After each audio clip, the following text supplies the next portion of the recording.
बिस्मिल्लाहिर्रहमानिर्रहीम। अस्सलाम वालेकुम स्टूडेंट्स, कैसे हैं? उम्मीद है आप खैरियत से हैं। तो हमारे टेंसेस तकरीबन तमाम जो है वो कंप्लीट हो चुके हैं। तो एक जो चीज़ है, इन्हें तमाम टेंसेस को याद रखना, ये कुछ स्टूडेंट्स के लिए जो है थोड़ा सा कॉम्प्लिकेटेड होता है या वो कन्फ्यूजन का शिकार हो जाते हैं। लेकिन मैं आपको बताऊंगा कि आप किस तरह से उन्हें फॉरएवर तमाम टेंसेस को जो है हर वक्त अपने जहन में रख सकते हैं कि अगर आपको कोई भी आपके सामने उर्दू का फ़िक्रा या सेंटेंस आता है तो आपको उस वक़्त जाके पर्टिकुलर या किसी टेंस को जाके पहले खोल के देखना ना पड़े कि इसका स्ट्रक्चर क्या है और कैसे हम इसे इंग्लिश में ट्रांसलेट करेंगे। तो इस प्रॉब्लम को सॉल्व करने के लिए बिल्कुल आसान एक दो बातें आपने बस जहन में रखनी है, तो ये आपको हमेशा के लिए आपके जहन में रहेंगे और जैसे जैसे आप इनकी प्रैक्टिस करते चले जाएंगे ये बिल्कुल आपके लिए आसान होते चले जाएंगे और हमेशा आपके जहन में बैठ जाएंगे। ठीक है जी। तो अगर आपने यहाँ से इसी चैनल से तमाम टेंसेस को कवर किया या आपको ऑलरेडी आते हैं, आपने कहीं से पढ़े हैं, तो ये कोई बात नहीं। लेकिन पहले अगर आपने पढ़े हैं तो फिर आपके लिए ये वीडियो है। अब आपने इन्हें कैसे जहन में बिठाना है, 12 के 12 टेंसेस एक ही वक्त में तमाम जो है टेंसेस वो आपके जहन में बैठ जाएं। तो देखें, टेंसेस को जब आपने पढ़ा है तो आपने देखा है कि सब्जेक्ट, वर्ब, ऑब्जेक्ट और हेल्पिंग वर्ब, ये 3-4 चीज़ें जो हैं इनमें होती हैं। किसी भी टेंस को, किसी भी सेंटेंस को बनाने के लिए टेंस में ये 3 से 4 चीज़ें हम मोस्टली यूज़ करते हैं। कंजक्शन वगैरह या जो दूसरे इंटरजेक्शन वगैरह वो उनसे अलग हो के, ठीक है जी। तो सिर्फ बेसिक जो चीज़ें हैं वो यही हैं। सब्जेक्ट होता है, हेल्पिंग वर्ब आ जाता है, वर्ब आ जाता है और ऑब्जेक्ट आता है। लेकिन चेंजिंग होती है वो वर्ब में होती है और हेल्पिंग वर्ब में। बाकी सारी चीज़ें सेम ही रहती हैं, उनमें कोई चेंजिंग वगैरह नहीं होती। चेंजिंग होती है सिर्फ 2 चीज़ों में, या वर्ब चेंज होता है कि टेंसेस में, या फिर हेल्पिंग वर्ब चेंज होता है। तो अब आप इन्हें कैसे याद रखेंगे, आपको कैसे पता चलेगा, कैसे आप एक ज़हन में बिठा सकते हैं कि किस में कौन सा वर्ब चेंज हो रहा है और किस में कौन सा हेल्पिंग वर्ब चेंज हो रहा है। कैसे आप इन्हें 12 के 12 टेंसेस के सामने रखते हुए याद रख सकते हैं। तो देखें, बिल्कुल आसान है। सबसे पहले हम देखेंगे कि वर्ब को हम कैसे याद रखेंगे। तो 12 टेंसेस हैं आपके सामने और तकरीबन इनके 4 ग्रुप हैं आपके सामने नज़र आ रहे, जिस तरतीब से हमने पढ़ा। तो अब वर्ब को याद रखने के लिए सिंपल है, बिल्कुल आसान है, आपने गौर से ये सुनना है। अब देखें, इनमें से जो सेकंड ग्रुप है और फोर्थ ग्रुप है, देखें आप, ये जो प्रेजेंट कंटिन्यूस के 3 हैं, ये कंटिन्यू, ये मैंने आपको ऑलरेडी बताया भी है, अगेन बता रहा हूँ कि कंटिन्यूस के जितने भी टेंसेस हैं वो कितने हैं? 6 हैं। एक ये दूसरे ग्रुप वाले और एक ये ग्रुप 6।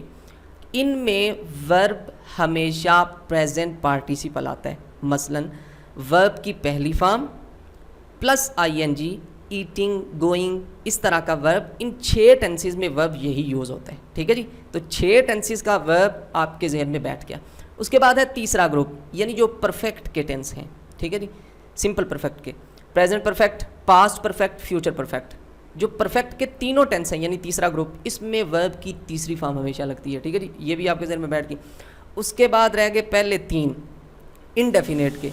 अब इसमें आप देख सकते हैं प्रेजेंट इनडेफिनेट टेंस, जो पहला है इसमें वर्ब की पहली फॉर्म, जो सेकंड है इसमें वर्ब की सेकंड फॉर्म, और जो फ्यूचर है इसमें वर्ब की पहली फॉर्म लगती है। ठीक है जी। तो बिल्कुल आसान है, यानी कि परफेक्ट में तीसरी, बाकी कंटिन्यूस के जो हैं इनमें वर्ब प्रेजेंट पार्टिसिपल यानी वर्ब की पहली फॉर्म प्लस ING, ये 3 रह गए। इनमें से पहले के साथ वर्ब की पहली फॉर्म लगती है, दूसरे में वर्ब की दूसरी फॉर्म लगती है, और जो फ्यूचर इंडेफिनेट टेंस यानी तीसरा है इसमें वर्ब की पहली फॉर्म लगती है। ये आपके वर्ब की प्रॉब्लम जो है वो क्लियर हुई। इस तरह से आप इन्हें अगर याद रखेंगे तो आपको नहीं भूलेगा। अब आ गया हेल्पिंग वर्ब, उन्हें हम कैसे याद रखें। तो देखिए, हेल्पिंग वर्ब को याद रखने के लिए आप अपने तरीके से याद रख सकते हैं, लेकिन मैं आपको बताऊं कि जिस तरह आपको आसानी के साथ याद रहेगा। उनमें सबसे पहले आप देखिए फ्यूचर को। फ्यूचर का जो हेल्पिंग वर्ब है वो है विल और शैल।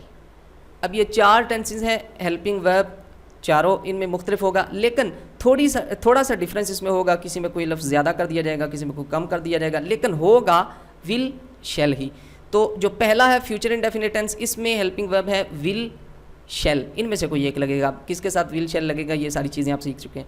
विल शैल, इससे जो आगे वाला है फ्यूचर कंटिन्यूस टेंस, इसमें विल बी शैल बी इसका हेल्पिंग वर्ब है। ठीक है जी, इसका helping verb will be shall be. इससे आगे वाला जो फ्यूचर परफेक्ट टेंस है उसमें विल हैव शैल हैव। उससे आगे वाला जो है will have been shall have been. तो ये फ्यूचर के तमाम आपके क्लियर हुए। ठीक है जी।